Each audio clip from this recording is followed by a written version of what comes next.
nakuba sekwandile ukusetshenziswa kwama-drip but ke baningi abantu abangaqondi ngokuphelele ukuthi ke siyini isidingo sokusetshenziswa kwama-drip njengoba kushintsha isizini baningi ke abantu kumanje abaphuma bengene ey'nkampanini ezahlukahlukene ey'sebenza ke ngama-drip ukufakela wona ama-drip ukuze bazivikele ekuthenini ke bangene umkhuhlane kakhulukazi njengoba ke isikhathi sebusika ke kubonakale kakhulu ukuthi ke umkhuhlane wanda kakhulu ke ngayo ke le season. Na ukuphendula umbuzo ukuthi ke siyini isidingo sama-drip kuloko uhlelo lethu sinaye ke uMr Thula Mthembu kanjalo noMs Khayelihle Ntshingila abavela kuyona ke inkampani ezenzeke eRichards Bay nakuba isabalelele kulo lonke ke izwe laseNingizimu Afrika yazwa ukuthi ke iYoung Medical Statistics ezenzeke endaweni yaseRichards Bay. Sikhuluma nabo ukuthola kabanzi ngawo ke umsebenzi abawenzayo kakhulukazi njengoba begcile kakhulu kuyona ke into yama-drips.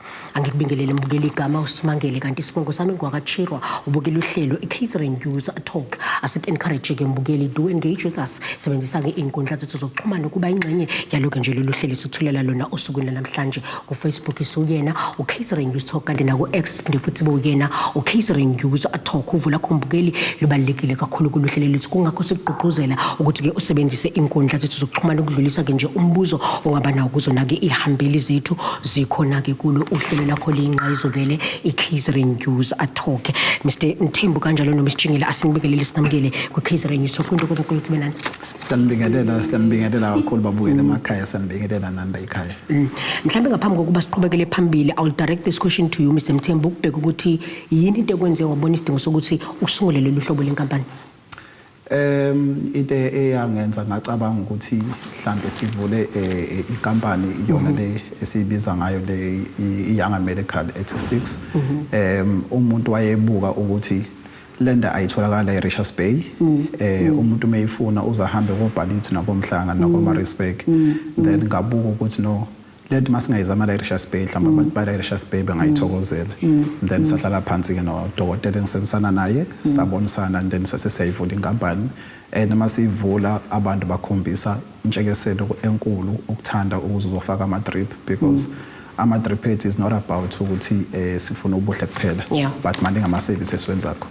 Ngiyafuna ukuthi singene kuona mangabe sesiqhubeka nalo hlelo lethu kuona ama-service nanokuthi akusekhona just ukuthi umuntu ufuna ukuba muhle kuphela kuningi okwenzakalayo khona ama-drip. Ngiyafuna ukubheka la Msitshingile ukuthi ever since niqalile le nkampani kuhamba kanjani, how are people receiving inkampani yenu endaweni yaseRichards Bay?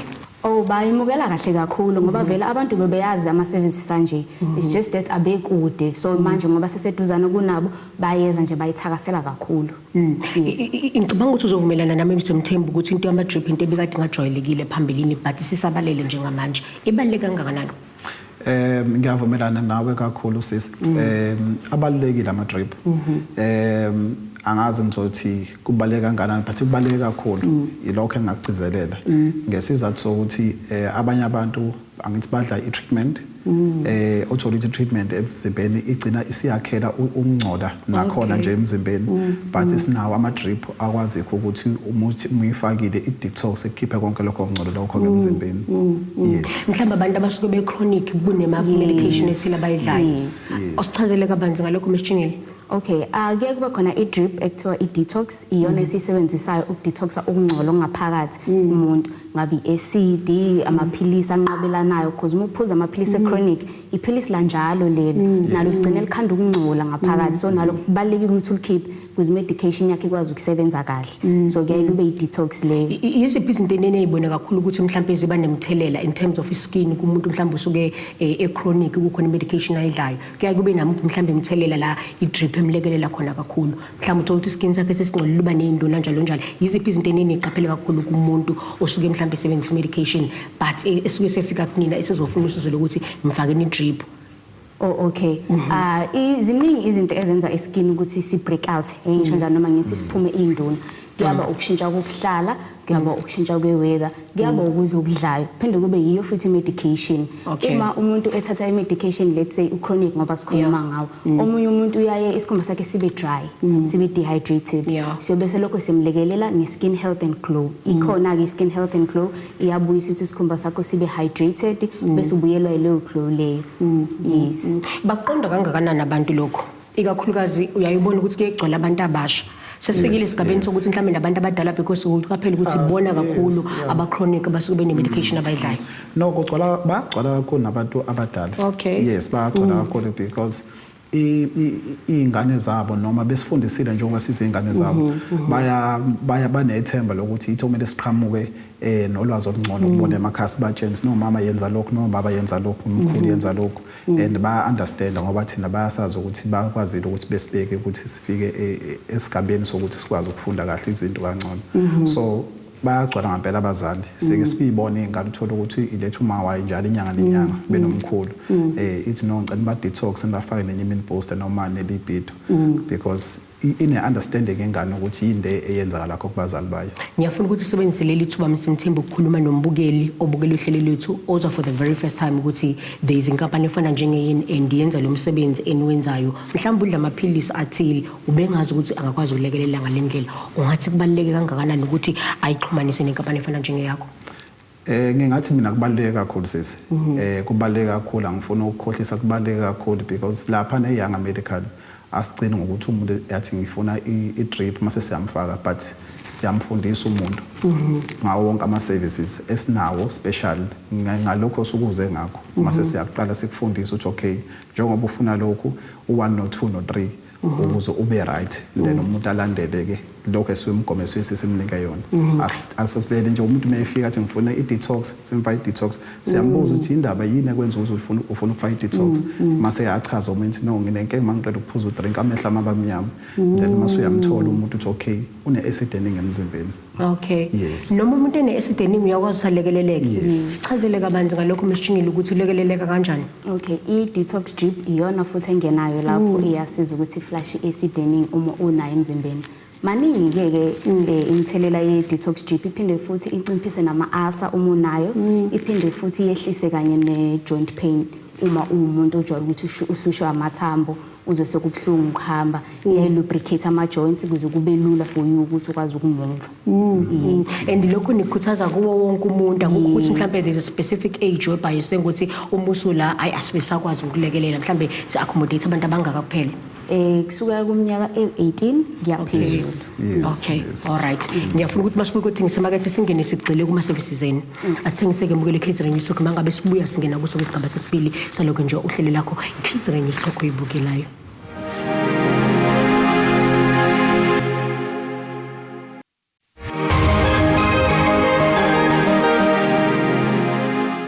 Asibingelele mbukeli sikwamukele kusisigaba sesibili saloko nje uhlelo lakho umusanda kuvulela mabona kude i-catering isokho ibukela igama uSimangele kanti Sibongo ngwakatshirwa kuloke uhlelo namhlanje sanjele uyena uMr Thula Mthembu kanjalo noMiss Khayelihle Ntshingila abavela ngaphansi kwayo inkampani yazwa ukuthi iMedical Young Medical Statistics ezinzeke endaweni yase Richards Bay sikhuluma kakhulukazi njengoba begxile kakhulu entweni ke yokusebenza kakhulu ngama drips bechaza ukuthi ke iziphi inhlobo zama drips anokuthi ke mbukeli imaphi ke ongakwazi ukuthi wasebenzisana nokuthi akulekelela kanjani kuyona ke nje impilo yakho. Ngiyafuna ukubheka ukuthi njengoba sesifike esigabeni sokuthi singena ebusika siyababona abantu abaningi bayahamba bathi no bayojova bafuna ukuvimba ake sikhulume ngalolu hlobo lwe-drip. Alright, so ama-drip ethu abaleke kakhulu i-flow away kodwa sike sigqugquzele kubantu ukuthi sengathi umuntu engayifaka engakambambi i-flow. Okay. But nakhona ke futhi i-flow uma ukuthi sikubambile sike sithi woza uzoyifaka i-drip izokusiza because i-drip iyodwa nje inamandla nayo iyodwa nje. You understand? So kubaleke kakhulu ukuthi umuntu efike ezofaka i-flow away kusanesikhathi. Uzothi omunye umbukeli wethu Mr Mthembu uyangiqinisekisa ukuthi uma ngifika ngizoyifaka le drip ngempela umkhuhlane uyokhahleleka. Ayikho complaint esesaba nayo since sayiqala iYoung Medical akekho umuntu osawabuya wasinika icomplaint wathi no lento yena ayisebenza. Remember phela mfethu egcina konke i-drip ingena esikhumbeni ingena straight emzimbeni, you understand, isebenza fast, amaphilisi uyawaphuza kuthatha isikhathi ukuthi akusebenzele but uma udokotela mekujovile uyaziza ngisho uphuma eminyango ukuthi ayazi sengiyawubona imehluko because umjovo uya straight lapho kumele uye khona. Yes. Ibaluleke kangakanani kule season esingena wona kule drip esikhuluma ngayo nje Miss Jingela le yokuvimba umkhuhlane ibaluleke kangakanani and also just mhlawumbe uku-educate umbukeli wethu iqala kuyiphi age? Okay, ngithanda nje ukugqugquzela ukuthi before ufake any drip i-detox ibalulekile. Because i-detox iyaklina ufana nomuntu usukugeza ngaphakathi ukuze nanoma yiphi enye drip ozoyifaka elandelayo ikwazi ukuthi ikusize ngokusheshsha. Okay. So uma ungadetoxile akuba nzima mhlawumbe noma kuthi it takes longer ukuthi ulekeleleke. Takes longer. Ufana nomuntu ogcoba ungagezile. Ngiyabona ukuthi ugcobile but awugezile. So balekile ukuthi uyifake i-detox, uclean umzimba wakho, then mase uyayifaka le drip le ebalekile obuyidinga vele ufuna ukuthi ikulekelele. Njengane njenza isibonelo ngoba kuza i-flu season, detox first. Yes. Detox then flu away. Immune booster nayo ibalekile because izokulekelela ukuthi ikhuphule amasosha omzimba ukwazi ukuthi ulwisane nokunye ukugula okuzayo ngaphandle kokuthi iflu away iqondane neflu ngqo esegazini lakho. Ngiyazi ukuthi abazali ababukela uhlelo sebeyibuza ukuthi ngabe abantwana ndiyaba accommodate ngoba uyubona ukuthi bayibaba kakhulu bangene nomkhuhlane kakhulukazi ngazo lezi ikhathi zobusika. Ikhona specific age oqala kuyona? Yes, siqala kwiminyaka e-18 iyaphezulu. Abantwana Nkosi yami siyaxolisa. Okay. Alright, ayikho indlela enibalekelela ngayo just abantu abadala kakhulu. Ogogo nabo mhlambe ndiyaba accommodate uthi bahlala nabantwana abancane mayibuya esikoleni ubuye usezotholela igogo ngomkhuhlane abese sephathwa ngomkhuhlane ngaleyo ndlela labo gogo ndiyaba accommodate kulomjovo lo immune booster. Yes, siyaba accommodate ya detoxer, immune booster, then mesufaka iflu away. Asikunikezele lithuba Mr Mthembu ukukhuluma nababukeli bethu ukuthi imaphi naba ama services enwa offerishayo lapha ngaphansi kwenkampani. Ama services esinawo maningi but okwamanje sizosho lawa esibona kahle ukuthi wonke umuntu uyawadinga.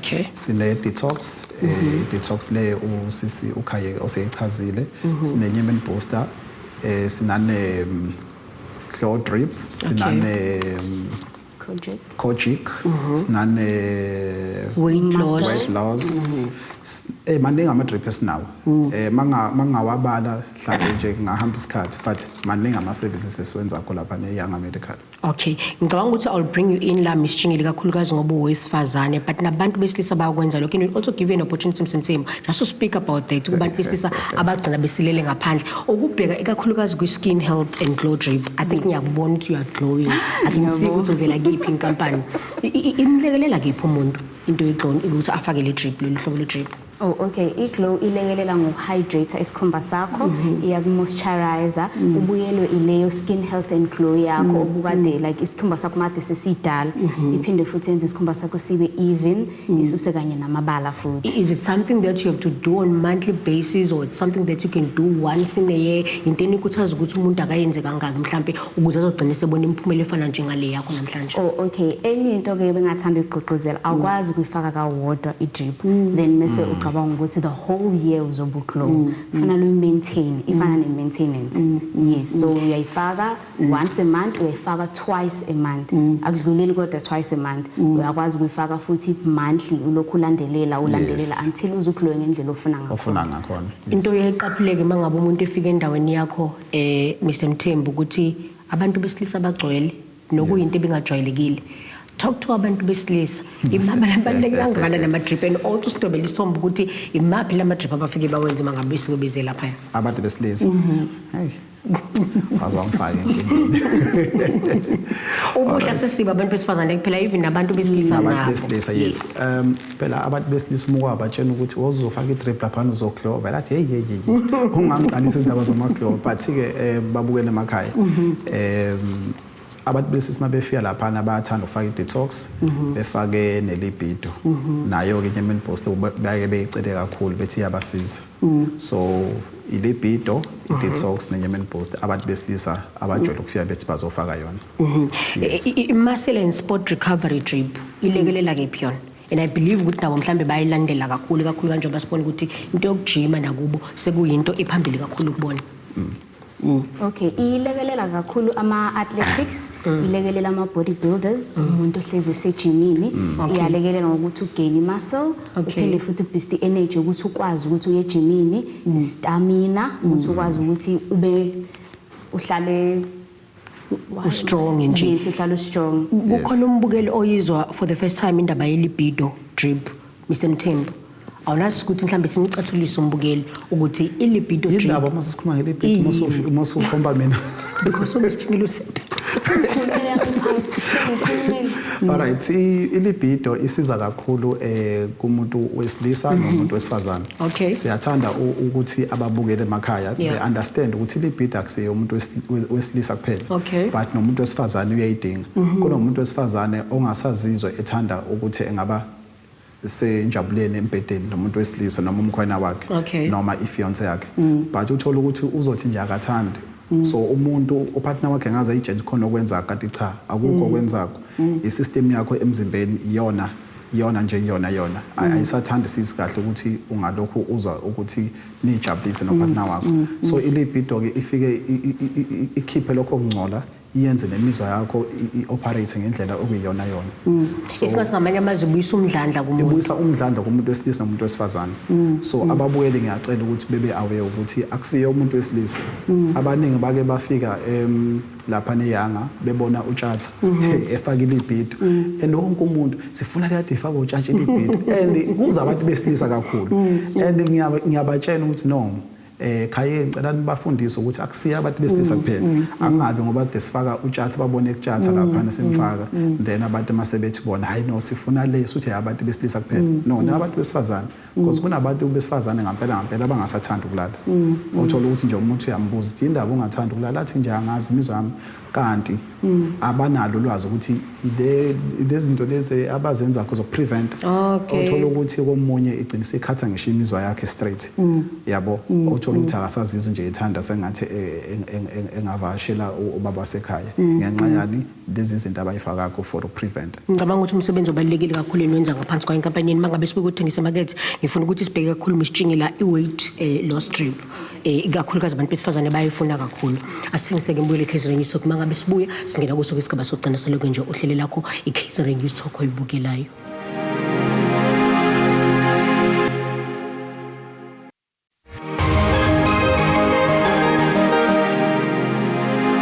Asibingelele mukeli sikwamukele kusoke isigaba sokugcina saloko nje uhlele lakho i-catering isoko oyibukela ngikhubuza mbukeli bayingxenye yalo hlelo ukuthi usebenzise inkundla zethu zokuxhumana ku Facebook isuyena u-catering isoko kata ku X futhi ungaphinde futhi ushiyele wona ke umyalezo wakho noma ke nje umbuzo futhi kudlulisa kuzona ihambeli zethu siphinde futhi buyena u-catering user talk ngiyafuna ukuthi sibheke la udaba le weight loss ngicabanga ukuthi kakhulukazi labantu esibabiza phecelezi ngama celebrity uthola ukuthi mhlambe kade umgcina few months ago emkhulu and then the next month umbona usemncane and we're told ukuthi majority of them they are using a weight loss strip.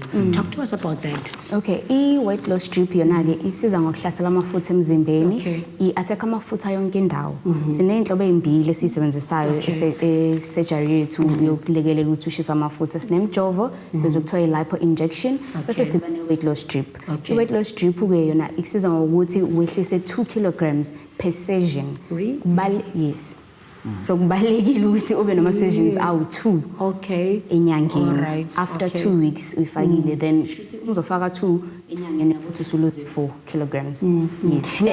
And is there a specific mhlambe ukudla onenithi mhlambe umuntu akagxile khona mangabe seqalile sengene kule process? Yes, we also give you i-diet guideline ukuthi ngoba usuqalile ukuba nathi kule journey yakho nayike indawo kumele ufocus kuyona ukudla ukuze uzokwazi futhi uphinde usheshe ubone nomehluko ufuna. Abantu abadala msemthembu babe nemibuzo eminingi kakhulukazi mangabe sokhuluma ngezinto abangayijwayele njengama drip. Umbuzo ayifike kubona ukuthi is it safe for me? Akhona yini ama disadvantages of using a drip? Mhlawumbe umuntu uhlela akayisebenzisi ngoba uthi you know abanye even ezothatha iphilisi buza qala ibuzweni ukuthi lento iphephe kangakanani ayike ke nibe mhlawumbe beneminye ama side effect eminye imthelela angayazi. When it comes to drip akhona yini ama side effect umuntu mhlawumbe angabhekana nawo and also just to look at ukuthi mhlawumbe kumuntu osuke ephila nesifo esithile iwona wonke umuntu emulweni ekhaya irregardless of ukuthi unasiphi isifo emzimbeni. Okay, yeah, siyamukela wonke umuntu because a drip just nje ucacisa kusuke kungama vitamins ahlanganisiwe ukuthi akulekelele ngalendlela omele ulekeleleke ngayo. There are no side effects. Ama side effects abakhona uma uzoyifaka ungadlile like a slight headache, nausea, dizziness encane because i-drip i-medication awuyithathi vele ungadlile. Yes, so since kungama vitamins nakhona kumele kube khona eseswini. And I believe ukuthi uyamfundisa umbukeli wethu njengamanje ukuthi uma ukuthi uzosukuma eze kunina akenze sure ukuthi uthatha something to eat ukuze kungabi khona into aseyibona mhlawumbe njengekhanda njalo Exactly.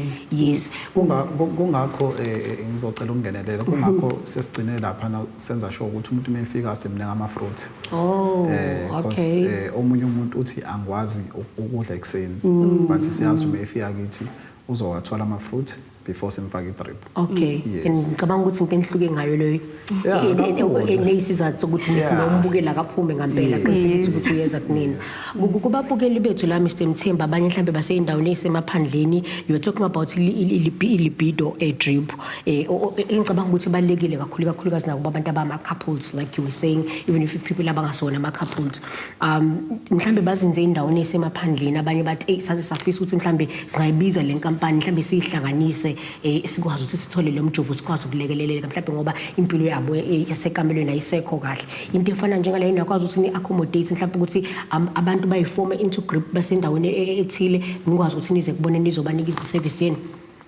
Yes sike sakwenza many times ukuthi abantu mhlawumbe besitshena ukuthi mhlawumbe so 15 so 18 sisendaweni ethize sicela nize sike sihambe siya khona si prepare kahle indawo mase siyakwazi ukuthi sibasize lawo bantu. Okay ngifuna ukuthi share with us ikakhulukazi lawo mhlawumbe bazofuna ukuthi banisebenzise ngaleyo ndlela iziphi izinto enenibheke kulo nto efana njengaleyo.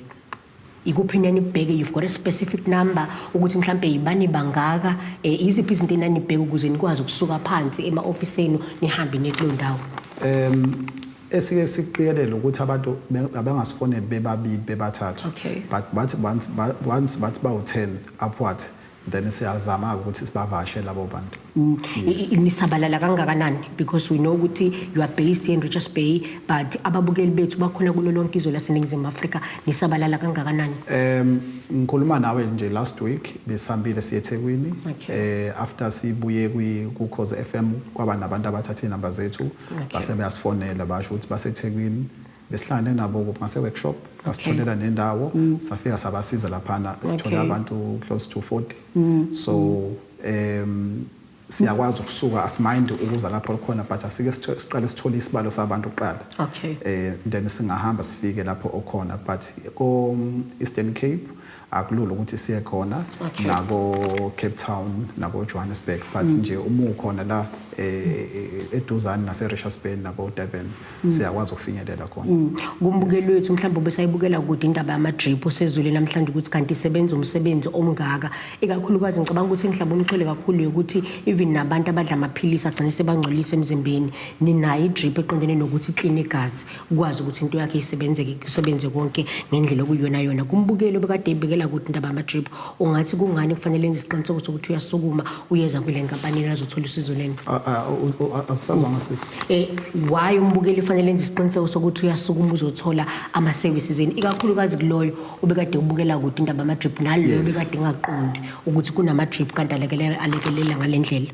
Esingaqinisekisa kakhulu ukuthi alukho usizo ngeke azakuthola umuntu mefika lapha neYoung Medical alukho usizo nencazelo uzochazela kangcono masekhona because sinodokotela o professional sinama nurse professional na admin uyakwazi ukumthatha umuntu ambeke through but sinodokotela ababili sisebenzisana nabo then namanesi ke a professional hlamba but 4 or 5 so akukho ongeke ufike lapha uma ufuna incazelo yakhona because kucayi mase sikhuluma iqiniso kucayi uma uphuma ngempilo yomuntu especially uma uzofaka idrip into ethinta umsipha womuntu le so omunye umuntu uba sensitive ngento esizongena ngaphakathi kuyena but umuntu uyaqala benamathemba amaningi wefica udokotela noma fice amanesi so siyagcizelela kakhulu kubantu basemakhaya ukuthi alukho usizo ngeke uzoluthola uma ufike eYoung Medical. Kanti nokunye ke kubalekile ukuthi uzikhuthalele before nje ukuthi uzugule uzikhuthalele usukume uyinakekele because idrip awuyifaki uma ugula kuphela. Awuyifaki uma ugula kuphela and then okunye ngicela ukugcizelela kakhulu ile yokuthi ko Eastern Cape nako Johannesburg sicela ababukeli because u1KZN bawubuela ngisho ko Eastern Cape bazi ukuthi mangase kuthiwa nje manje siyathola ukuthi bawu20 bawu30 singakwazi ukuthi sifinyelele kubona. Okay kulaba bakhona endaweni yase Richards Bay sebefuna ukwazi ukuthi exactly ni located kuphi eRichards Bay asinikezele lithuba lokuthi nibatshele mhlawumbe njengoba usho ukuthi nizinze la also mhlawumbe if you can leave inombolo yini laba ngakwazi baxhumana khona nani. Oh, okay. Sise backup center Okay. eceleni kwase Junction 14. Okay. Inamba yethi iya WhatsApp iphinde yafoneleka ithi 066 483 4800. nivula nini mhlawumbe isonto lonke iniziphi ikhathi la nivula khona? Okay, kuya dependa siyavula Monday to Friday siphinde sivule Monday to Saturday. Ama clients ethu amaningi sixhumana nawo via social media no WhatsApp. Okay, social media pages are you Social available? media, Lapha sino ngawuzibona khona emsebenzini? TikTok, sino Instagram, sino Facebook. Igama elilodwa leli uYanga Medical Yes, Statistics Young abangasibasebenzi. Medical Yes. Aesthetics. Okay, asibonge. nasemtuba Yes, ikhona neMtuba nayo i-branch. nasemtuba sinayo i-branch besilontsha futhi eMaritzburg ababukela ke eMaritzburg Okay. sinayo futhi i-branch eMaritzburg sisebenzisana nayo futhi udokotela Asimbonge kakhulu iphinde simfisele inhlanhla kubona nje lo msebenzi omuhle kakhulu eniwenzayo. Siyabonga. siyabonga kakhulu Mbukele KZN News ukuthi sifinyelele kona-ke nje amaphethelo alo uhlele bese thulela lona osukwini namhlanje usimangele wakatshiro ngihamba nalo lonke ke ithimba le KZN News Talk asiphinde futhi ke sihlangane ngokusayo.